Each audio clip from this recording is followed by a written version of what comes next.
इमरान खान साहब ने कहा कि मैंने कोई डील नहीं करनी, कौम को वाज़े बता दूं, आपकी आज़ादी इनसे छीन कर वापस आ रहा हूं इंशाअल्लाह। ये इमरान खान साहब ने कहा कि मैंने कोई डील नहीं करनी, कौम को वाज़े बता दूं, आपकी आज़ादी इनसे छीन कर वापस आ रहा हूं इंशाअल्लाह।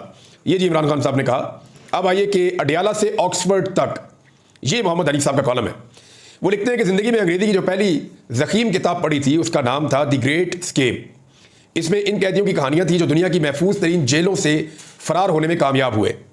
कोई जेल के गार्ड का बेस बदल कर भागा, किसी ने अपने आप को धोबी की वैन में छुपाया, एक ज़हीन कैदी बिस्तर की चादर से हैंग ग्लाइडर बनकर, वो ऐसे छलांग मार देना ऊपर से कपड़ा बांध के, जेल की फसील के ऊपर से प्रवास कर गया।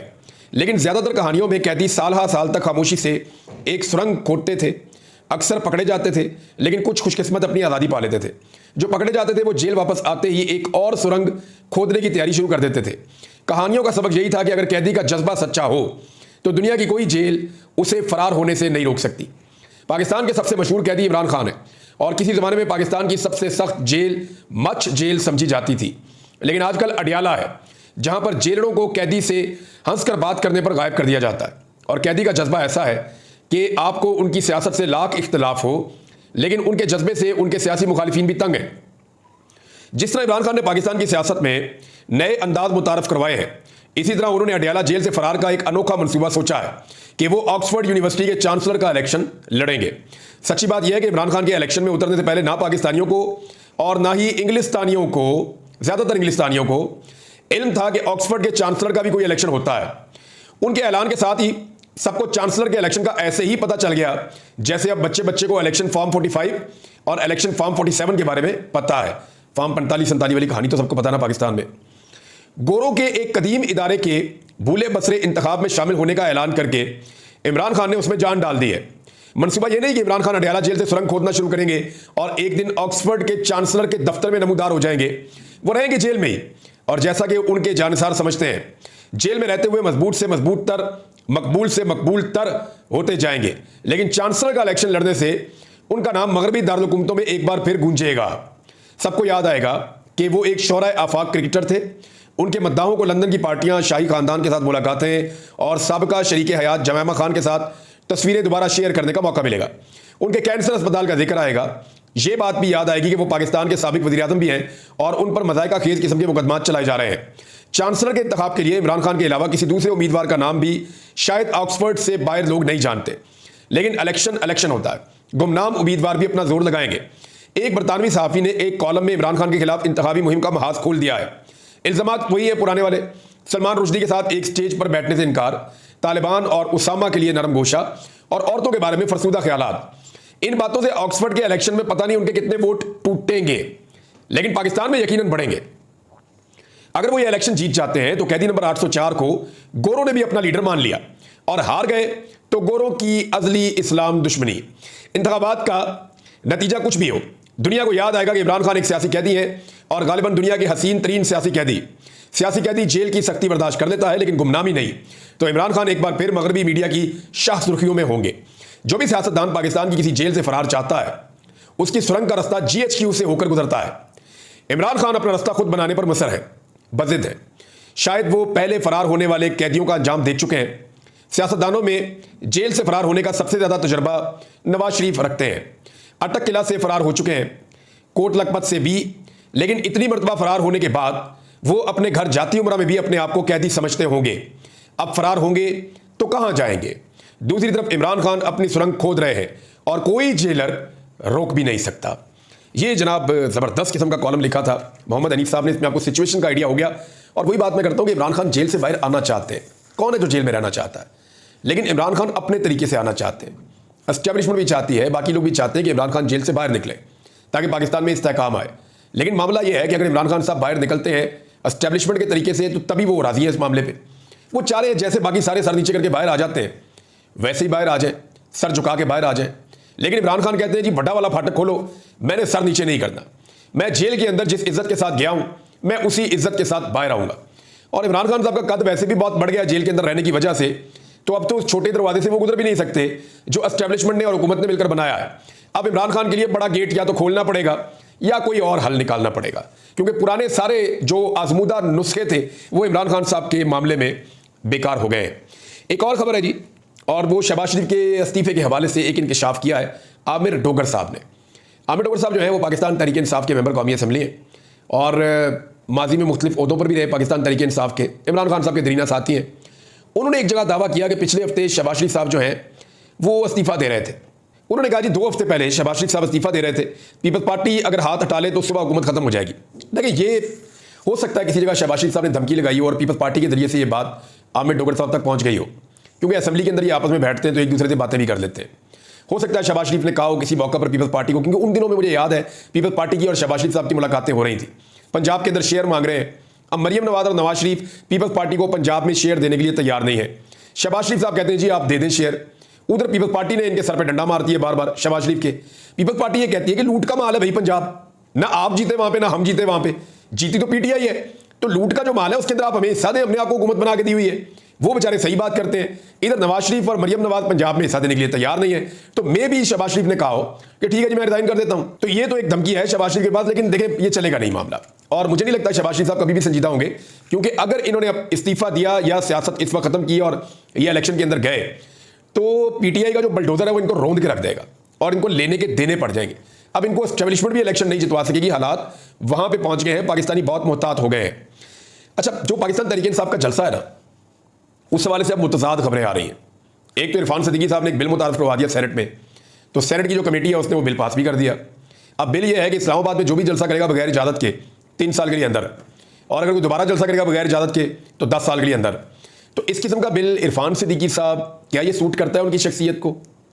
यानी वो सहाफ़त की है और सहाफ़ी जो है वो कम से कम ये ख्याल रखते हैं कि जमहूरियत होनी चाहिए, जमहूरी इक़दार होनी चाहिए। तो एहतजाज का एक हक होता है, पॉलिटिकल गैदरिंग्स का एक हक होता है, और जो जमहूरी सियासी निज़ाम होता है उसके अंदर ये बुनियादी और बेसिक चीज़ें होती हैं, इनके बगैर मुकम्मल नहीं होती आपकी जमहूरियत।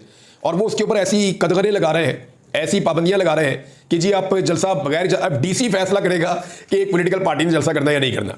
वो डीसी की औकात ही कुछ नहीं है, उसको जो ऑर्डर आ जाएगा इंटीरियर मिनिस्ट्री से वो कहेगा जी नहीं करना, करना भी वो नहीं करना। वो 10 दफ़ा मना कर देगा तो क्या 10 दफ़ा जलसा नहीं होगा? यानी यहाँ अदालत के अहकामात होते हैं और दूसरी तरफ से उनको रद्दी की टोकरी में फेंक दिया जाता है, एक कमिश्नर की तरफ से एक डीसी की तरफ से। तो ये उन्होंने कोशिश की है, लेकिन इसके बावजूद पाकिस्तान तहरीक इंसाफ कर रही है कि अब हम नहीं रुकेंगे। रऊफ हसन साहब ने स्टेटमेंट जारी किया अपनी पार्टी का, और पार्टी के मुख्तलिफ लोगों से मेरी बात हुई। उन्होंने कहा जी बहुत हो गई है, हम 8 सितंबर के जलसे से पीछे नहीं हट सकते।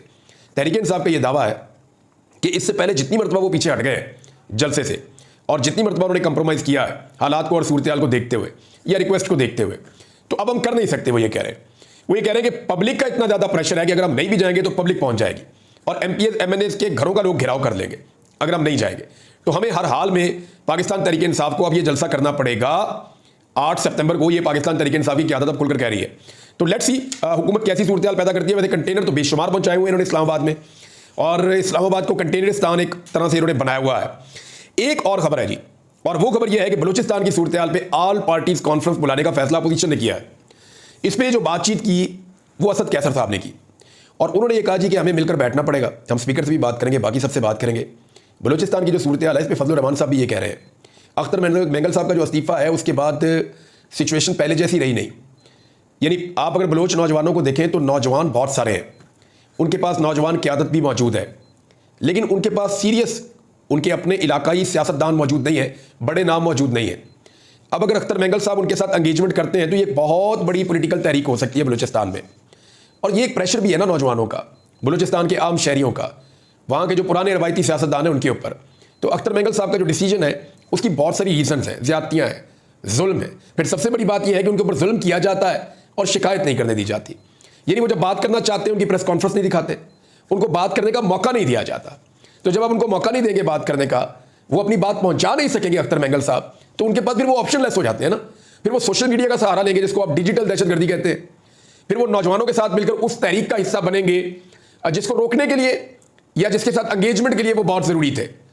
यानी अख्तर मेंगल साहब जैसे लोग ही हैं ना, या उन जैसे आप 8-10 लोग इकट्ठे करें बलूचिस्तान से, उन्हें कहें कि नौजवानों को एंगेज करें और एक वफामत का माहौल बनाएं। लेकिन मेरे ख्याल में उनको दीवार के साथ लगाकर हुकूमत ने और रियासत ने अपनी मुश्किलात के अंदर इजाफा कर दिया है। IMF से नाज़रीन 2 खबरें, दोनों बहुत इंपॉर्टेंट हैं इकॉनमी के हवाले से। ये बहुत अहम चीज़ें हैं जो मैं आपके साथ अब शेयर करने जा रहा हूँ। एक तो IMF की जो पहली खबर है वो ये है कि जो शॉर्टफॉल है वो पूरा किया जाए। मैंने आपको पहले बताया था कि 111 अरब कम पाकिस्तान ने वसूल किए हैं रेवेन्यू में, यानी जो रेवेन्यू कलेक्शन करनी थी, जो टैक्स इकट्ठा करना था, उसमें 111 अरब कम वसूल किया 2 महीनों में। अब एक तीसरा महीना चल रहा है, इसके अंदर अगर आपने हदफ पूरा करना है तो 1200 अरब रुपया आपको इकट्ठा करना पड़ेगा। मुझे कैपेसिटी नजर नहीं आ रही कि सितंबर के महीने में 1200 अरब इकट्ठा हो सके। उसकी वजह यह है कि पिछले 2 महीनों में जो पैसा इकट्ठा हुआ वो लगभग कुछ 1400-1500 के करीब है, इससे कम है मेरे ख्याल में, 1400 अरब रुपए के करीब है। तो अब 2 महीने में इतना इकट्ठा किया और एडवांस टैक्सेस ले लेकर इकट्ठा किया बहुत सारे लोगों से। तो अब जो है वो रेगुलर टैक्सेस के साथ 1200 अरब कैसे इकट्ठा करेंगे? एक तो ये बहुत मुश्किल है। दूसरी उनकी शर्त यह है कि जो 12 अरब डॉलर आपने कर्जा लिया हुआ है 3 मुख्तलिफ मुल्कों से, उसको रोल ओवर करवाएं। वो उसमें सिर्फ 1 अरब डॉलर जो है वो हुआ है रोल ओवर, बाकी 11 अरब डॉलर पड़ा हुआ है, वो भी होता हुआ दिखाई नहीं दे रहा। तीसरा जो है कि अपने अकाउंट के अंदर आप हमें 2 अरब डॉलर इजाफी दिखाएं। अब ये सारा पैसा कहां से इकट्ठा करें? हम ये तो सारा कुछ ऐसी चीजें बता रहा है जो नामुमकिन है।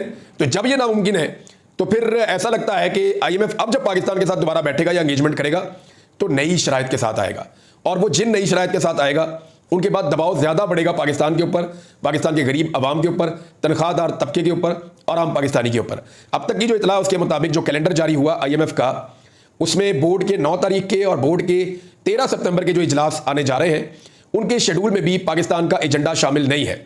और अगर ये सितंबर का महीना गुजर जाता है तो डेफिनेटली पाकिस्तान में एक मिनी बजट आएगा, और वो मिनी बजट क्या करेगा उसका हम सबको आइडिया है। नाज़रीन, एक और खबर मैं आपको बताता हूं।